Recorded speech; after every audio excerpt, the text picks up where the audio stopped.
What if I told you that the best revenge wasn't a glow up, wasn't a clap back, wasn't them getting their karma, but can you guess what it is? I'm going to talk about why we crave revenge and what true revenge actually looks like.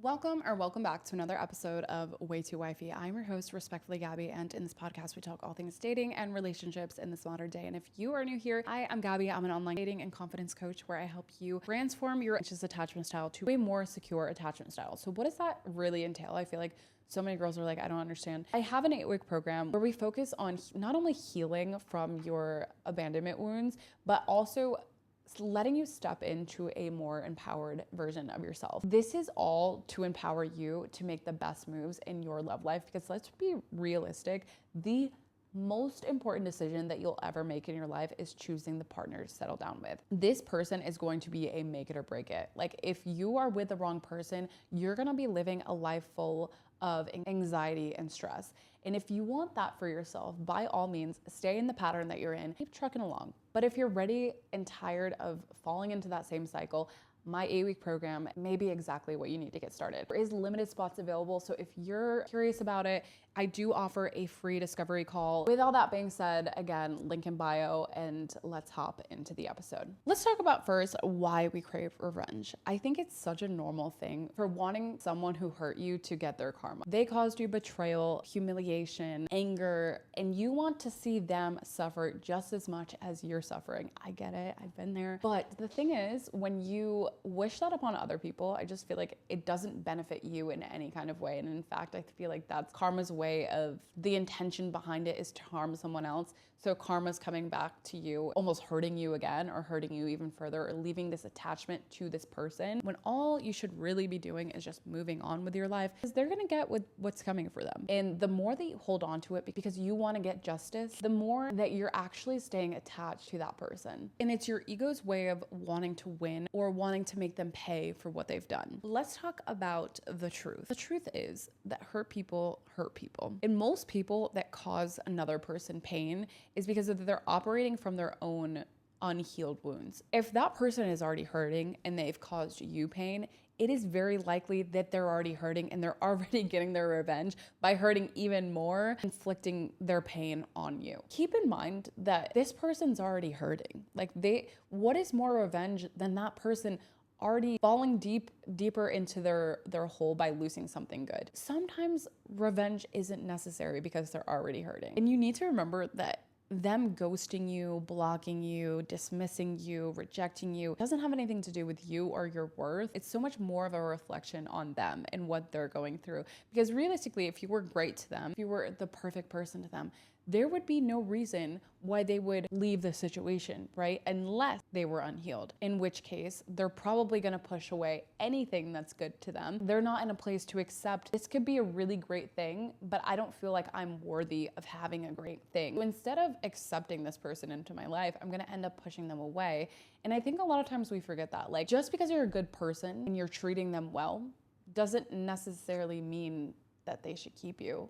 Because if they don't feel worthy of having you, they're going to push you away. It's inevitable. And to be honest, they are hurting way more than you know. And when you want revenge on this person, it's them keeping you on their level. Whenever you heal, you're rising above their level. And to be honest, when you heal and move on from it, you're gonna be so far energetically above this person that they won't even bother you. You're not even gonna think about them. It's gonna be something of the past, because you've levitated so far energetically that they can't even match you where you're at. So let them find someone that's more aligned with where they're at. The best revenge here is not showing them how bad that they've hurt you, but it's about showing yourself how much you're worth. The best revenge is cutting off access completely. What is more satisfying and what is more addictive than leaving on unfinished business? If someone has wronged you, the best thing that you can do isn't clapping back, isn't about posting that Instagram story about some cliche quote that they'll probably look at and get the ick. It's not about payback. What real revenge is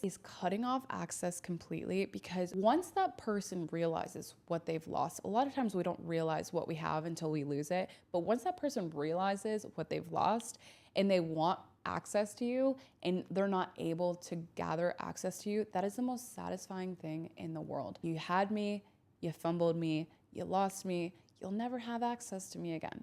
Okay, and that is so satisfying. No more texts, no more reactions, no more quotes on your Instagram, and no more keeping the door open hoping that they'll pop around. Because the more that you keep it open, the more you're allowing the space for them to further disrespect you. Listen, you don't need to prove anything. Your absence alone is more than enough to get this person rattled. The reason why this works, it removes their ability to control you, and it breaks the emotional trauma bond that you guys have formed, and it also creates space for you to actually move on. When you leave the door open, you're subconsciously giving them part of your energy in hopes that they'll show up for you, when just moving on, closing the door, shutting it behind you, they've done you wrong once. Why keep the door open? They're gonna disrespect you again. Like, shut the door, move on, allow yourself the time and space to heal. I can honestly say, when someone has cut off complete access to me, moved on or blocked me or whatever, the thought of me losing access to them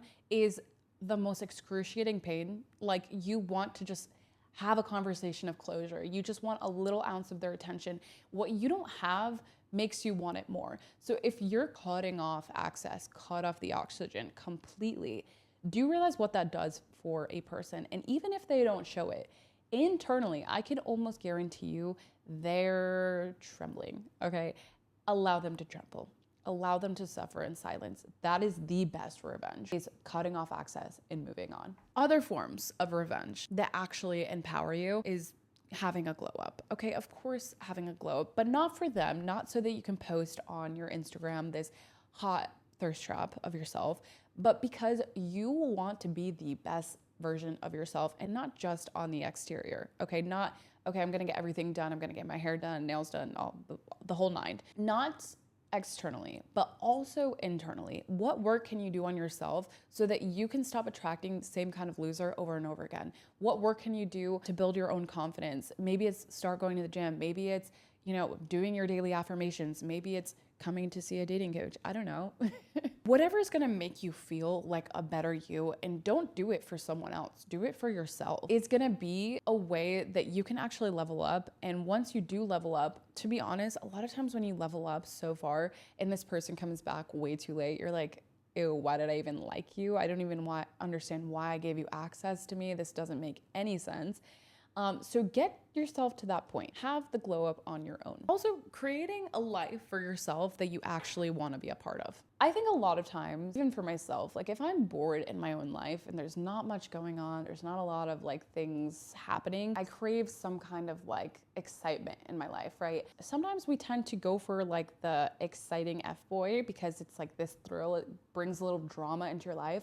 But instead of doing that, maybe put your focus on healthy things outside of men. What can you do outside of a man to make you become more excited about your own life? For me, it was building a solid community in the city that I live in, and actually having girlfriends to call up and go do things with and have fun with, and or maybe it's finding a new hobby or finding things that you actually like doing.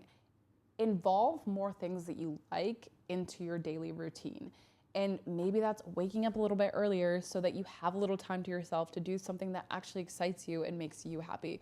Because when you're bored, I think typically people will tend to either romanticize the past, focus on this other person, want the revenge, right? Or want more excitement or drama in their life. So don't let yourself get bored.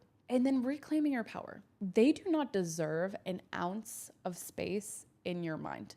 So whenever they come up in your mind, shut it down. You have control over your thoughts. Your thoughts do not have control over you. So the more that you're thinking about them and allowing them to take up space, it becomes this bigger and bigger and bigger thought that you just can't drop. Cut off the oxygen here and let's redirect our thoughts into something that's going to be more productive. I've had to do this more times than I'd like to. And I'm actually writing a book, you guys. I am super, super, super excited about this because I really think if you're not able to invest yourself fully on like an 8-week program that I have or like coaching, this is a really affordable option that I want to give people to have access to heal. And every time I read it, I'm like, oh, this is going to like change the lives of so many people. I really, truly hope this falls into the hands of every single anxious attachment girly. It is coming sometime this year. I'm not fully done. Like I'm done writing it, but I still want to add some more things. Every day I have something new pop up in my head.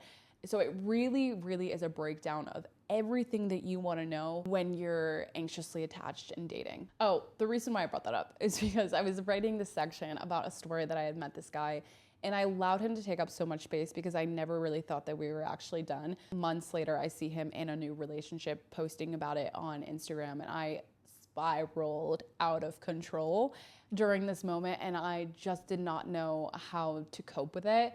And I kind of like walk through my process of coping with it. In that moment, I was so devastated, but I gave myself a couple days to grieve. But then after that couple days of grieving, I had to like pick myself up and be like, I'm not allowing this man to take up any more space in my brain. This is not healthy. He's obviously moved on. He showed me where he stood, and I need to take it upon myself to move on and live my life. Whenever a thought of him would come up, I would just redirect the thought. And the thing is, you have so much control over your mind and your thoughts than you really realize. But I walk through the process in my book, so stay tuned for that coming out. Also, lastly, just want to say, the real revenge is them losing you. Do you realize that you were such a blessing in this person's life, and that the revenge alone is losing access to someone like you? Like, with everything that you have going on, all of the great qualities that you have to offer someone, their revenge was losing someone like you. Okay, so keep that in mind. You're not obsessing over that person, you're obsessing over the potential of who you thought they were. It's time to let it go. Let this be the reminder to release this person back into the wild. There's no revenge needed. There's no closure needed. You can move on with your life. And to be honest with you, you're going to be so much happier because of it. But that is it for this week's episode. I hope you enjoyed. I hope you got some kind of value out of this. And if you have, please leave that 5-star rating, hit the subscribe button, turn on your bell notifications so you'll never miss another episode. And yeah, I will see you all next Tuesday.